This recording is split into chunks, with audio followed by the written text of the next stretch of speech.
What is up, ladies and gentlemen? It is time. It is UFC 299.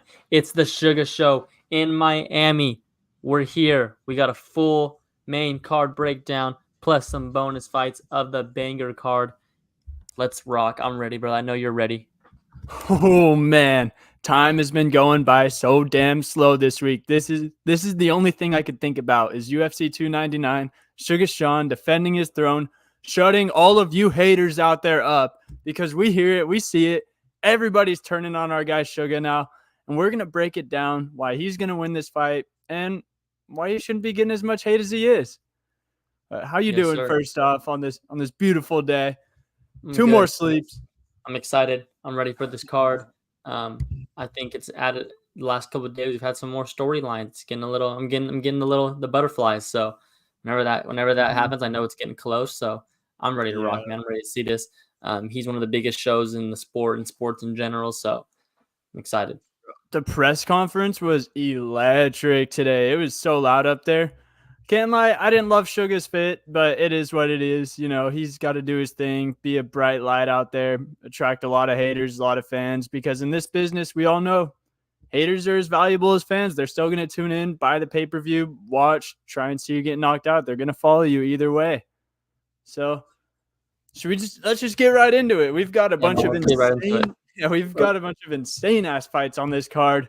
Yes, we'll sir. Start it off with a legend of the game. We've got Rafael Dos Anjos taking on Mateusz the Gamer Gamrot. For any of y'all that don't know about RDA, he is a straight legend. He has the 5th most fights in UFC history. He has the 7th most wins in UFC history. He has the most fight time in a UFC octagon by a mile. He spent 8 hours and 26 minutes in the octagon. And he's a former champ. He beat Anthony Pettis for the 155 belt back in 2015. Made his UFC debut all the way back in 2008. So he's been around for a long time. He's coming off a loss against Vicente Luque up at welterweight, but now he's moving back down to take on another top guy at the 155-pound division in Mateusz Gamrot. Gamrot is very grappling heavy. It's not the most exciting fighter to watch, but you can't deny the fact that he is very, very good. He's coming off a win versus Fiziev, which Fiziev did get hurt in. But yeah, how are you feeling about this one? Big age difference. We've got RDA 39 years old, Gamrot 33. Yeah, I'm excited for this matchup. Obviously a legend of the sport, RDA, but I'm a big fan of Gamrot, just his technicality. Much as I love RDA, I think just a bad matchup here. Maybe if we're talking 4 or 5 years ago, obviously it's a different story, but I think in this one, I'm all over Gamrot here. I just don't think that RDA at this stage in his career is better at anything than Gamrot. I don't see a path to victory, so I'm all over Gamrot here by decision.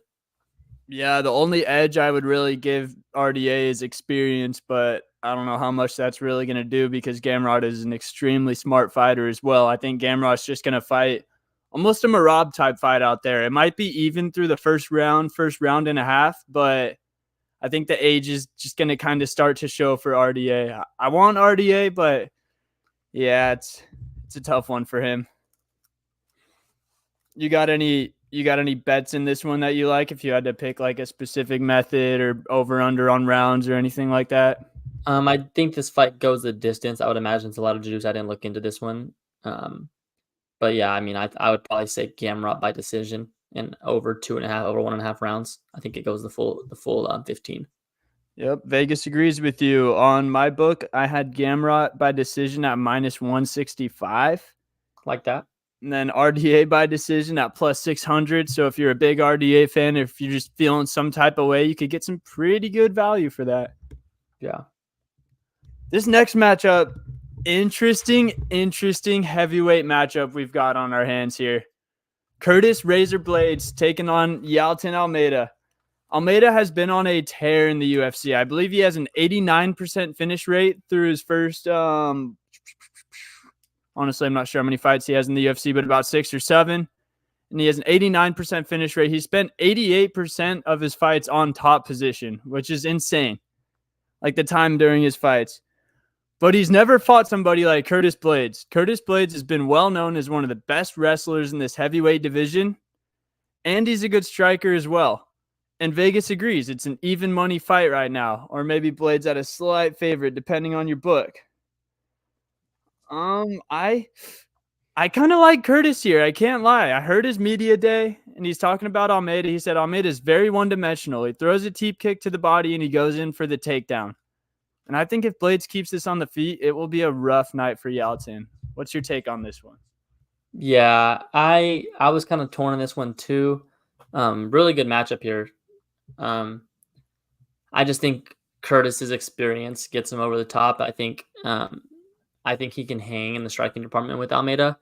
And then it gets to the ground. I think obviously you got to watch out for Almeida's submissions, but I just think Curtis is a good enough grappler, good enough wrestler to be able to control some of the exchanges on the ground. So just off pure experience here and just the line, I think I'm gonna go Curtis Blades here. Agreed. And Curtis Blades, his 4 losses in the UFC are to huge power punchers. He lost to Francis Ngannou twice. He lost to Derek Lewis on that nasty uppercut, and he lost to Sergey Pavlovich by that nasty KO. And I don't think Yaltin Almeida possesses that same kind of power in his hands that those guys do. So I'm all over Curtis Blades here. It might be the fight that I feel the most confident about outside of the main event. Yeah. Also, I mean, Almeida's a one big win away here from putting himself in the title talk. Yeah, agreed. Maybe, I don't know who would be a good matchup for him next, but I agree. He'll be right up in the mix. It's kind of tough. He's viciously knocked out by a few of the top guys. I don't really know what. I don't think either of these guys really pose that big of a threat to Aspinall or John just because they're on another level. But Almeida, you would think he's younger than 32 also, just with how his UFC career's gone so far. That was one because I noticed too early. I was like, I was kind of on Almeida just because I thought like he had youth, but then you look at the teletape and they're similar in age. So obviously Curtis Blades, the experience at that age. But. I like that. And now we move on to the main card of the evening. We've got a banger matchup at bantamweight up next on the slate. We've got Peter No Mercy Yan taking on Song Yadong Song, whatever it is. I'm not really sure. But Peter Yan coming in as a minus 140 favorite. He's been on a slide, though. For any of you guys that don't know, Peter Yan looked like he was going to be the best bantamweight of all time. He took out Jose Aldo for the vacant belt. He was 7-0 in the UFC. He was dominating Aljamain Sterling in his first title defense. And then he threw the illegal knee heard around the world. Lost the belt to Aljo versus DQ. Lost the rematch via split decision. Lost to Sugar Sean via split decision.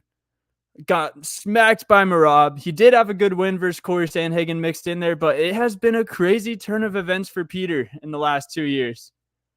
And Song Yadong, on the other hand, 26 years old, already has the 3rd most knockouts in bantamweight history. He has a lot of fights in the UFC for only being 26. He already has 13. But I think I like Peter here. Just with the technicality, it's just going to depend on where his head's at after that last fight versus Merab. Yeah, so when I first seen this fight and I seen the lines, I was all over Song Yadong. Then I started doing some research. Obviously, Peter Yan lost to Sugar Sean, split decision, fight could have gone either way. We've been on record of saying that. Obviously, now it looks like a great loss for Peter. Sean's defending his belt this weekend. More than likely going to obviously win this weekend, continue to be a champion. But you look at other than that fight, Peter Yan just been unlucky, had bad matchups. Merab, wrestler. Aljo, wrestler. His last 2 fights against strikers, Sugar Sean O'Malley, who now is the champion, split decision. Again, many people think Peter Yan won, not disagreeing. Then a win versus Corey Sandhagen. So I think in a matchup like this, where it's going to be a kickboxing matchup, they're going to stand and they're going to bang, they're going to strike. Until Peter Yan proves he can't do it, which he did against Sugar Sean, he did against Corey Sandhagen, I got to ride Peter Yan here. I just don't see, he's too talented to be 1-5 in his last 6 fights. I just don't see that. There's no way that's going to happen.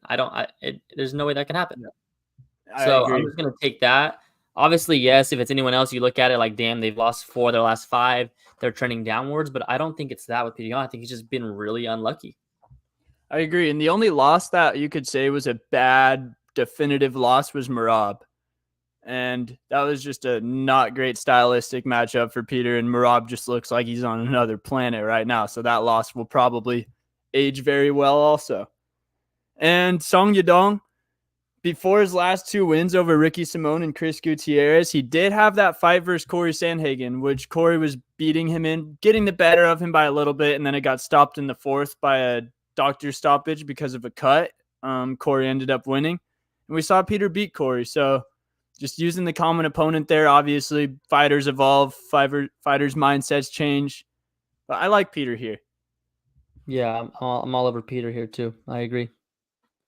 All right, dude, every single fight on this card is nuts. Yeah. I think I've said it on here before. I think the top 7 or 8 fights on this card beats 300, but 300 as a whole probably still gets the edge. Yeah. Next up, welterweight matchup. Gilbert El Dorino Burns taking on one of my favorite fighters, one of the best boxers in the UFC, Jack Della Maddalena. Burns, coming off of a unanimous decision loss to Bilal Muhammad, did hurt his shoulder in the beginning of that fight, gutted it out. JDM coming off of 2 split decision wins versus Kevin Holland. And the one I really want to get into is the one before that, his fight versus Basil Hafez. I think that fight, Jack Della Maddalena versus Basil Hafez, might be telling of how this one goes, because Jack was piecing him up on the feet. And he kept on trying to jump on a guillotine choke. For whatever reason, he engaged in grappling, which isn't his strong suit. And without fail, at least 5 times, Hafez was able to reverse the position, get in mount, do some damage, get some good scoring in the judges' eyes. And Jack almost, I don't want to say let him win that fight, but I feel like he kind of let him back into it. And if you guys know Gilbert Burns, there are 2 different versions of Gilbert Burns, I feel like. When he fights an elite striker, such as Wonderboy Thompson, he just goes straight for the grappling. He doesn't mess around on the feet. But when he fights a good grappler like Kamaru, Hamzat, Bilal, he tries to stand and bang. I don't believe Gilbert Burns will stand and bang with Jack Della Maddalena much at all. I think he's going to go straight for that vintage Gilbert Burns grappling style matchup. But he's 10 years younger, or 10 years older than Jack, and Jack has good takedown defense. So I'm leaning towards Jack here. I think he keeps it on the feet, pieces him up, maybe gets a TKO. What do you feel about this one? Yeah, I mean, again, you got to look at previous fights. Burns' last win versus Masvidal obviously doesn't look great now. At the time, I don't even think it was that great. Unanimous decision loss to Bilal Muhammad. I do think Bilal Muhammad's better than JDM, but like you said, he has to take him down. I don't know if he can take JDM down. I also don't know if JDM can finish him on the feet.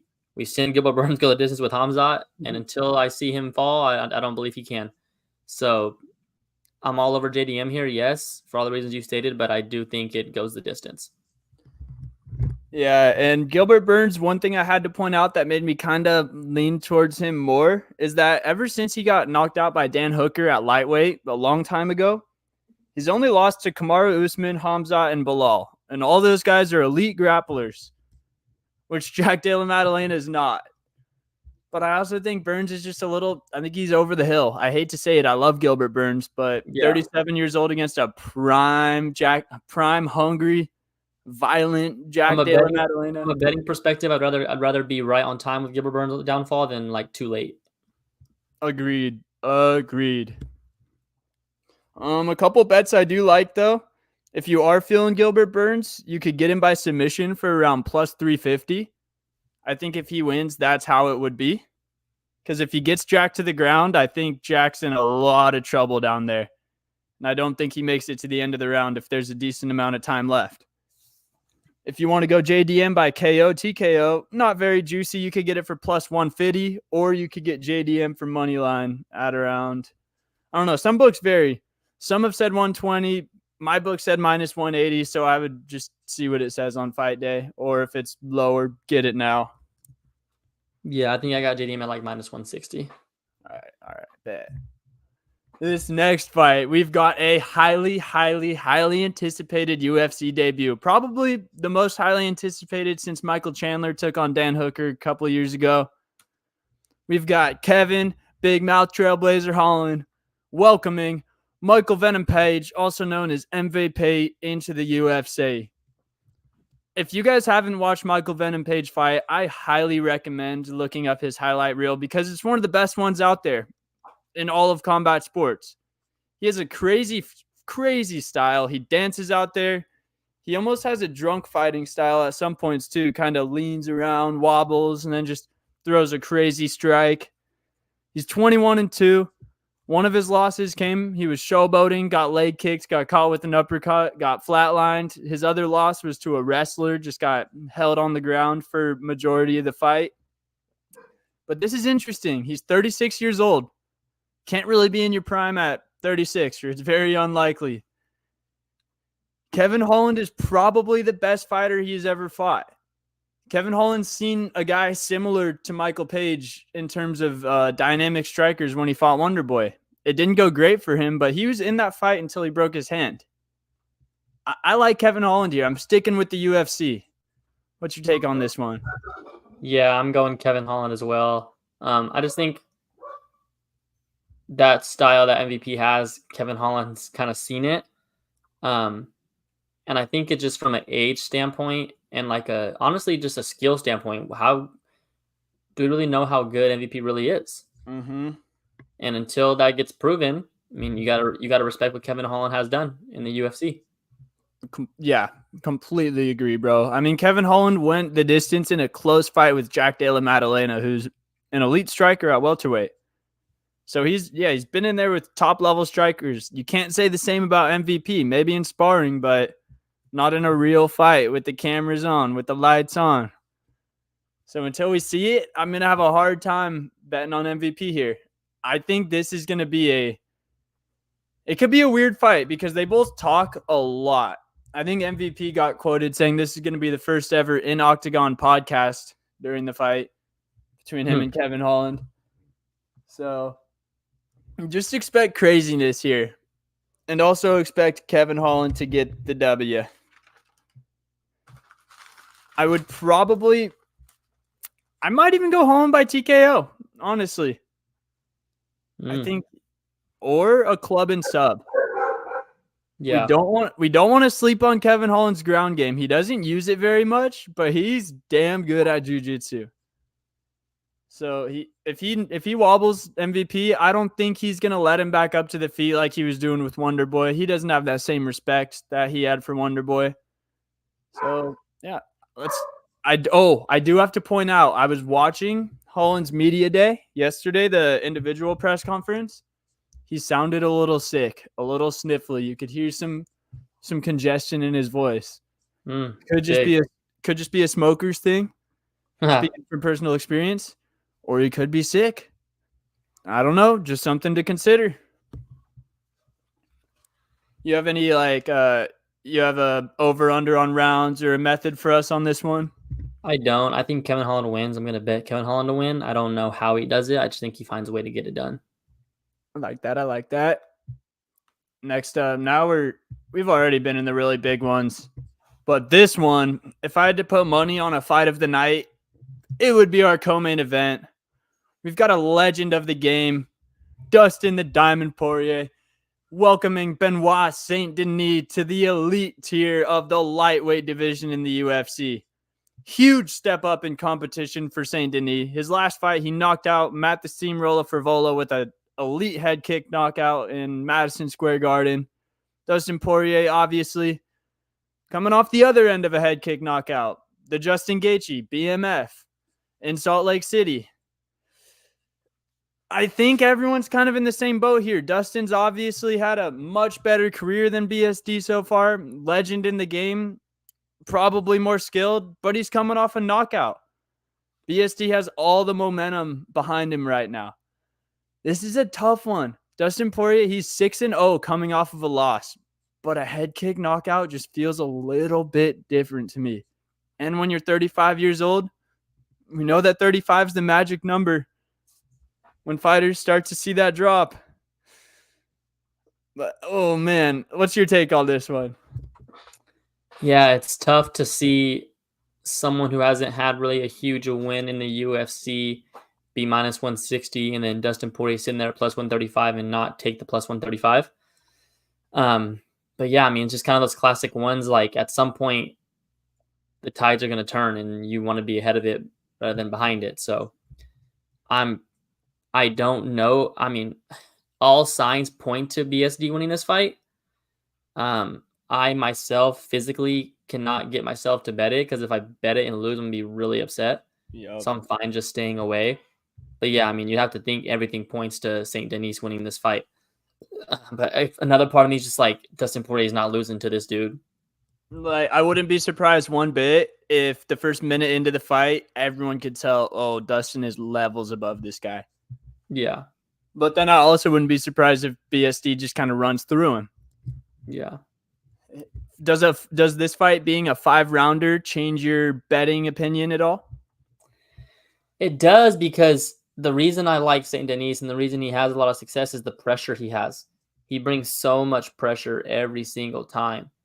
And I think Mm-hmm. that can cause Dustin a lot of problems. But also is like if Dustin can weather an early storm in rounds 1 and round 2, what does that pressure look like in 3, 4, and 5? And can Saint Denis pull back, not rush so much, not be in the pocket as much, and just fight a clean technical fight? We haven't seen that. Not because he can't, just because he hasn't had to. Um, Yeah. so I think that'll be interesting. I don't know. He has to put him away early, and that's the kind of tug of war here is he has to put him away early to win. I don't know if he can put him away early. So that's kind of the battle here. So I don't know. This fight is really interesting. Really, really interesting. And maybe Saint Denis and his camp kind of goes into this fight with a different mindset that he's had in all his other fights because it's a 5-rounder. Maybe he doesn't fight the way that he usually fights and it just doesn't go well for him. Yeah, big Oh, again, and it's gonna be his first big time fight, big stage. Obviously, he's been in main cards before, but not like this. mm-mm. Dustin's been here before. He's been fighting these fights, so it's gonna be tough.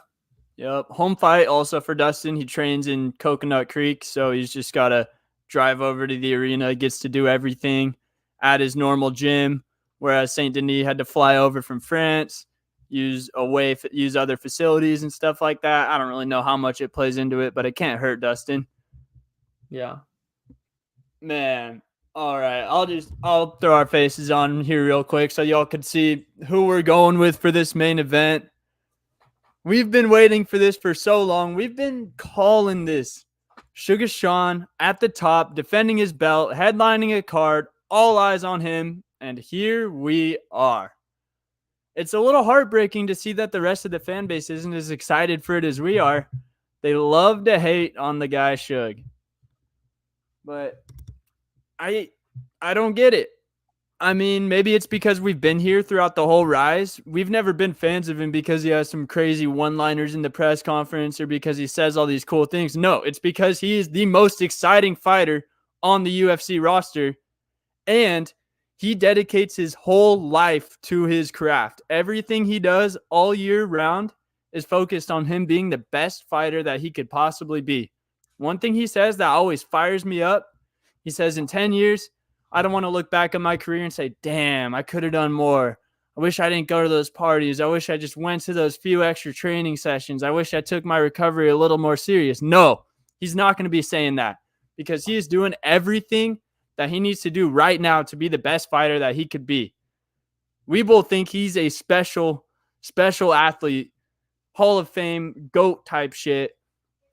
How do you feel about everyone just hating on our guy right now?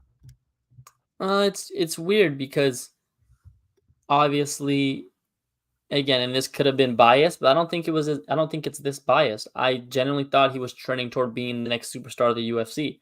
But then you look at the superstars of the UFC is like you look at your Izzy's, you look at your John Jones. Like a lot of people hate them too. So I don't think this has anything to do with like him not being a star anymore. He's still a star. You can go to Boston right now. He's a star.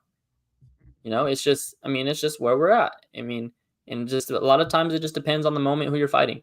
Um, a lot of people were Jose Aldo fans when Connor fought. So I mean, again, you can be a superstar. Not everybody's gonna like you. That's the whole point. A lot of people hate Conor McGregor. A lot of people don't like Conor McGregor. still a superstar and a massive star in the sport. Yeah, facts. Look what we got from our longtime supporter listener of the show, former U.S. Army soldier Garrett Johnson. He said Presser made it seem like it's outside the cage and Suge versus the world. Good, That's how we good. like. I hope people start Hey, putting money. this is the first fight he's been a favorite in a minute, so we need some underdog feel. We need some underdog mentality. Yeah, we need you haters to start putting your money where your mouth is, because everyone loves to hate on Sugar in the IG comments, but I don't see anyone hating on Sugar in the sports book. I don't see the line moving one bit. Not at all. You never hear people hate on Sugar inside the cage either. You never hear anyone say, oh, he's a boring fighter, doesn't put on good performances, doesn't show up. No, none of that. People just, the hate is that, oh, he's not Connor. Sorry, okay.